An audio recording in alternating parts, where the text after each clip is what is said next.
Special edition from the Ford Center at the Star in Frisco in the Globe Life Studios as the Cowboys return to the practice field and get ready for their Monday night battle with the Las Vegas Raiders. Welcome in, everybody. We've got Isaiah Stanback, Barry Church, and Nate Newton. I'm Kyle Youmans. So glad you're with us. Of course, the Cowboys at 3-5-1, not the record they wanted going into the bye week, but it was also an opportunity for them to upgrade their team with some trade deadline acquisitions, and they did just that. They end up grabbing a couple of possible starters on that defensive front.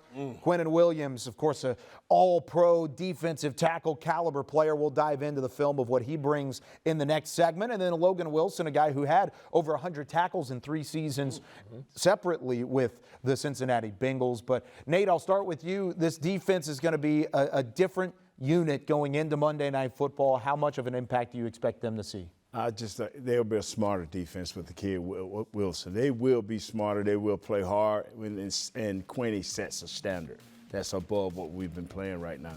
Yeah, without a doubt, it's going to definitely, upgrade this defense overall. With Quinnen Williams' ability to stop the run as well as, get that interior pass rush that bothers quarterbacks out there. And when you talk about Logan Wilson, I think he can be, once he gets this playbook down, he can be that quarterback of the defense that Matt Eberflus has been missing, getting guys lined up front, also helping that secondary in the back and communicate. So, to me, these are 2 big-time defensive players that can upgrade this defense overall. Huge pieces. The front 7 automatically gets better. By adding Quinnen Williams to the middle, along with Kenny Clark, those guys are going to require 3 people to block them, which means that your defensive ends automatically have one-on-ones. Logan Wilson at the second level at the middle linebacker position, getting guys lined up, calling out plays, looking at tendencies, formations, motions, all those things that are very analytical. That's his job, and he communicates that to his defense. A lot of times there's a lot of nonverbal communication that goes on that needs just affirmation of what you believe that you're seeing. That's what his role is, and those guys are going to be a half beat better because of that. Also, not to mention this Dallas defense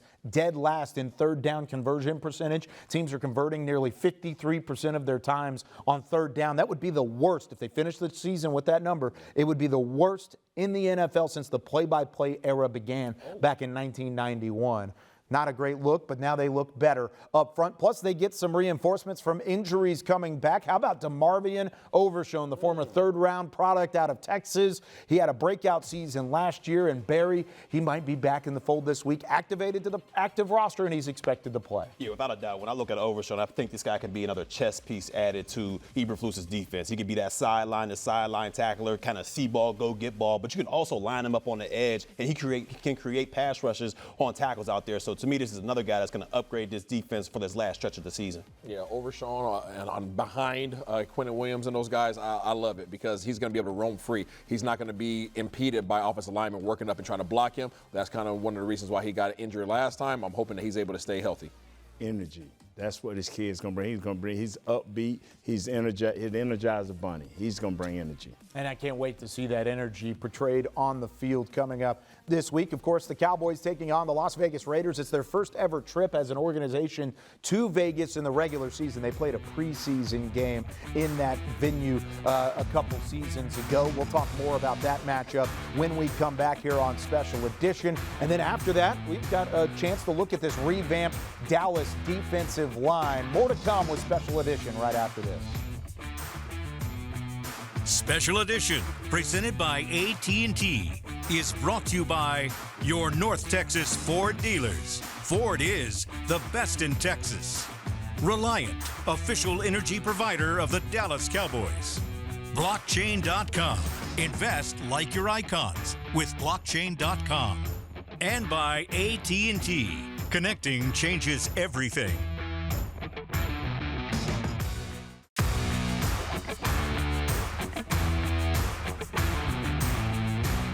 This segment is brought to you by your North Texas Ford dealers. Ford is the best in Texas. Yo, Cowboys fans, it's Quinnen Williams. I'm super excited to be here, man. Can't wait to win some games. Can't wait to dominate on the field. Thank you so much for embracing me. Go Dallas.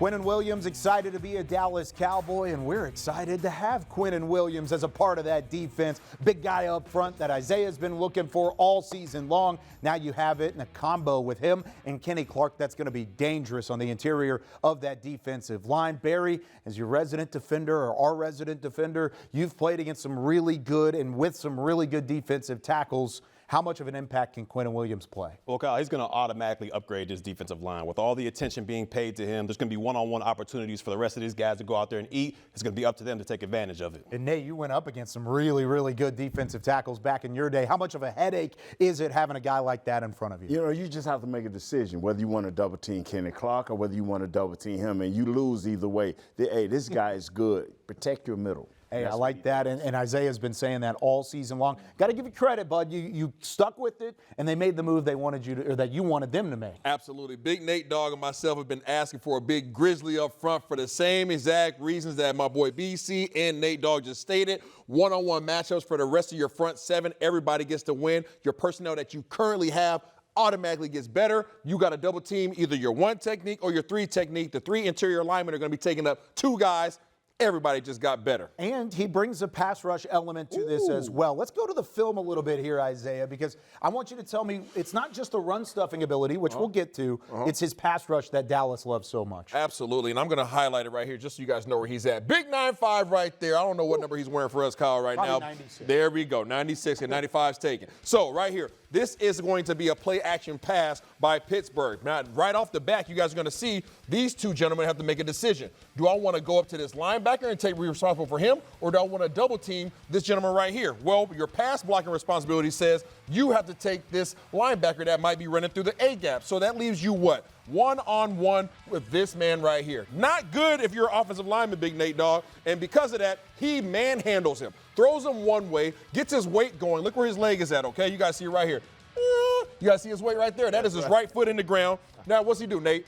Gets upfield, and because your defensive line is running the corner, right? Your defensive ends run the block. They get up there. Your quarterback has to do what? Your quarterback has to step up. And when your quarterback has to step up in this makeshift pocket, he has to run into the man himself right here, Big Quinnen Williams. He's going to take care of business and get a sack. That's how he impacts your passing game. Now, the run game, he has more run stuffs than anybody in the league since the start of the 2016 season, not named Aaron Donald. Ooh. That's how good he's been in the run stuffing. What does he do there? All right, you guys are going to see him right here. He lines up as a three technique, okay? Three technique means the outside shoulder of the offensive guard. Big Nate Dogg used to play offensive guard. Nate, why does this pose a problem for you? It's a stretch. It's a stretch for the feet. Absolutely. So the guard has to go here or the tackle has to go here, right? Yeah. So obviously it causes an issue. So now obviously you guys are going to see him come off the ball. This is going to be a run play. Watch what he does. These guys try to do what we call here with Nate Dogg. Scoop block. Little scoop, okay? He's going to go there, okay? Then this man's going to get his eyes and get to the second level. But right off the bat, you can't leave him. If you decide to leave him as this offensive guard, and then now what do you have, Nate Dogg? A one-on-one. One-on-one, and he has inside. That's not what you want of your offensive line. That's exactly what we want as a defense. And that's really the run stuffing ability that he brings to the table. We could talk all day about Quinnen Williams and what he brings. We'll talk about it after the game. How about that? A little Cowboys game night, Cowboys OT as well. Great job, Isaiah, as always. When we come back, Solomon Thomas has spoken out this week about suicide prevention following the tragic loss of Marshawn Nealon. We go inside the locker room next. This segment was brought to you by your North Texas Ford dealers. Ford is the best in Texas.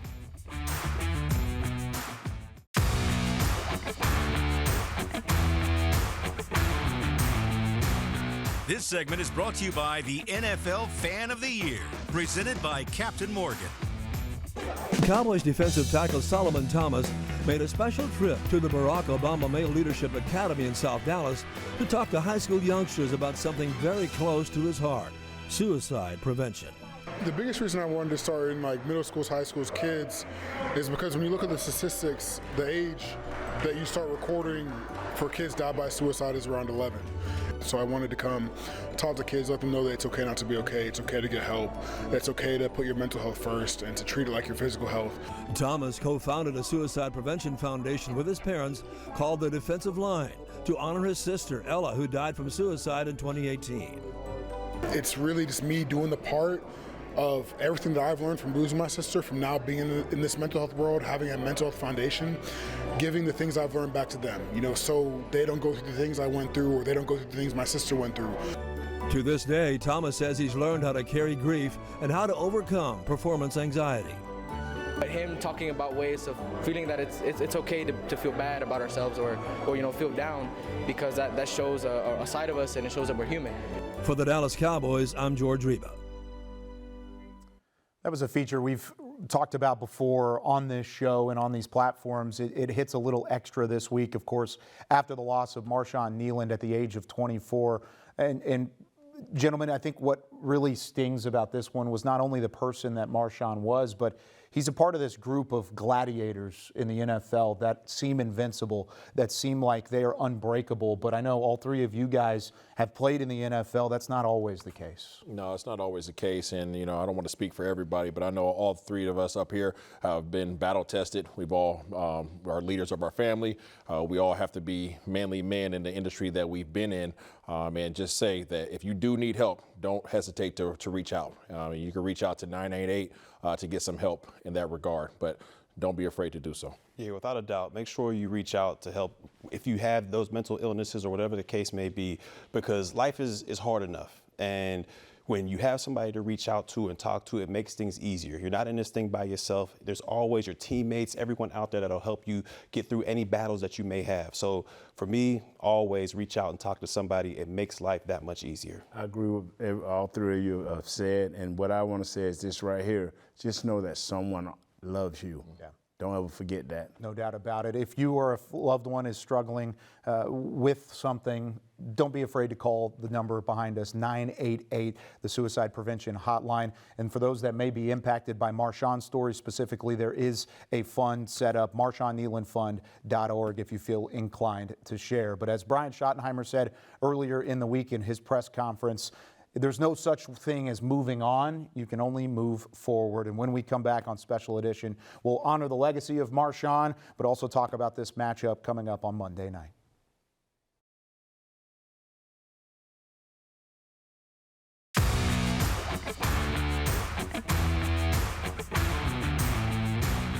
This segment is brought to you by the Salvation Army, doing the most good.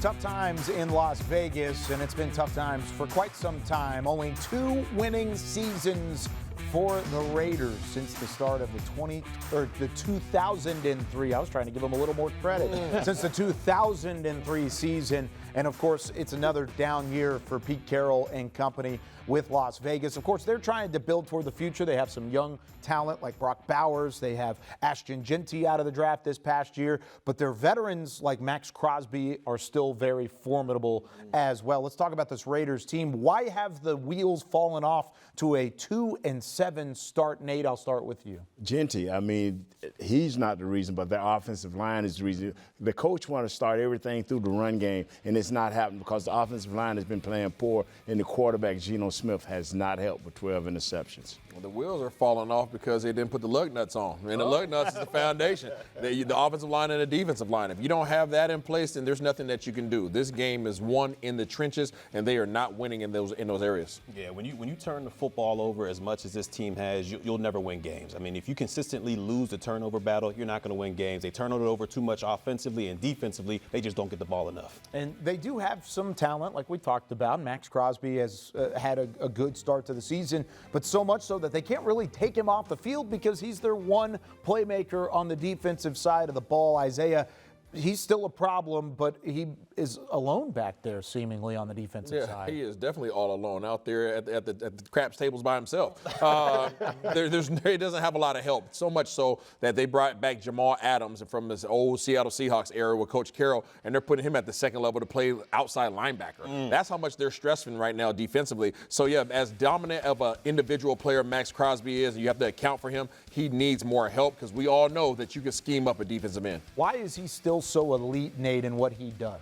He's elite because now, well, he's enhanced the word elite because now they put him over everybody. He'll be over the center, he'll be over the guard, he'll be over both tackles. But when he want to come home, it's going to be on your right tackle. So still has a challenge this week. Yeah, to me, what makes him elite, he's got that unbelievable motor. I mean, he's a guy that never stops. You may be able to block him the first quarter, the second quarter, but when it comes down to the time where it's crunch time, this guy still has that motor as if the game had just started. And those are the guys I used to hate playing against. Like, man, you ever give up? You ever stop? And that's the type of player that Max Crosby is. Okay, speaking of guys that you hated playing against, who was the best tight end you ever faced in your entire career? I played against a lot of great ones, but there was a guy by the name of Jordan Reed who played in Washington who was an elite tight end and an elite route runner. And what made him so hard to get was you wanted to get hands on him at the line of scrimmage, but he was so shifty, like he was a receiver, like Cole Beasley in the slot, but at the tight end, and that used to give me troubles, man. He was one of the toughest guys I ever went against. And the reason I asked that question is because somebody very similar to Reed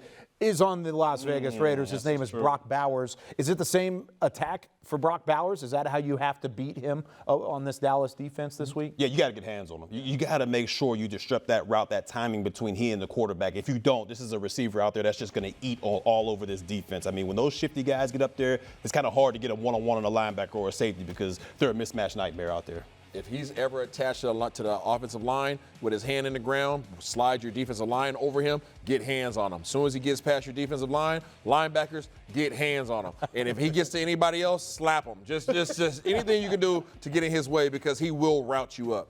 Get to the quarterback and you can stop all that Brock Bowers stuff. If you just get to Geno, okay? You got to get to him quick because they get it out to him fast. And that's exactly how he had 3 touchdowns against the Jacksonville Jaguars last time out in Week 9. I mean, this is a guy who has only had 5 other games other than that one. He did not have a receiving touchdown in any of those 5 games. Missed some earlier in the year due to injury, but he is starting to click on all cylinders, and Brock Bowers will be a problem. There's a couple of the guys you got to look out for this Las Vegas Raiders team. And when we come back here on Special Edition, we're going to take a look at what the Cowboys' playoff chances remain, even though they're very, very slight. Can they make a run? We'll talk about it next. This segment was brought to you by the Salvation Army, doing the most good. Closed captioning is brought to you by the Texas Lottery. Dallas Cowboys scratch tickets from the Texas Lottery are here. Play today. And to watch more Dallas Cowboys content on your connected TV, download the Cowboys Now app on Amazon Fire, Roku, and Apple TV.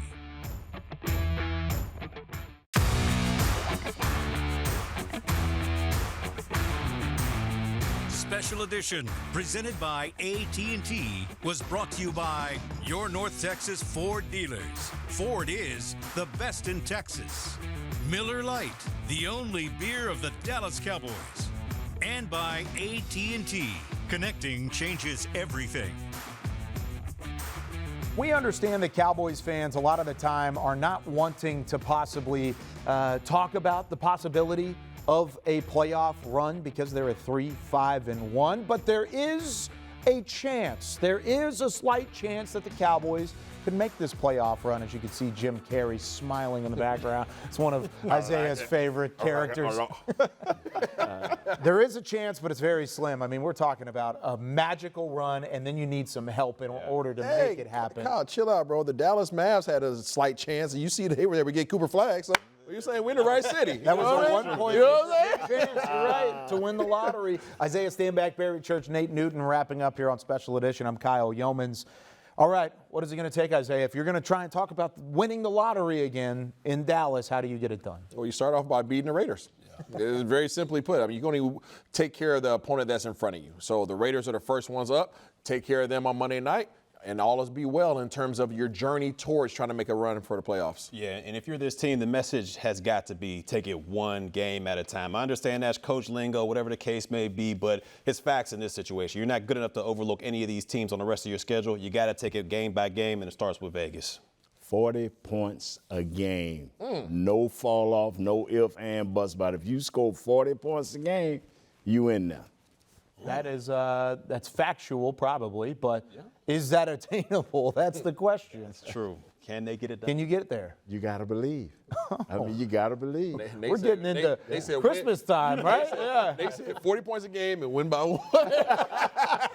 40-39. Hey, we've seen some games like that already, including a tie. Who you got this week, Nate, out in Vegas? Oh, we going to blow the Vegas out, man. Oh, yeah, we blowing them out. They ain't got but one player. That's Brock Bowers. That's all y'all know. Max Crosby. Yeah, we just double team Crosby. We good. So what's the score? It's going to be about 2. 2 points. Yeah. That's big. That's a big gap from Nate's standpoint. That's how it's going to go. We'll be out there in Vegas this week. No, I'm just kidding. We're not going out to Vegas, but we'll be out in full force pregame live starting at 6 p.m. Central Time on Monday. Can't wait to see you there.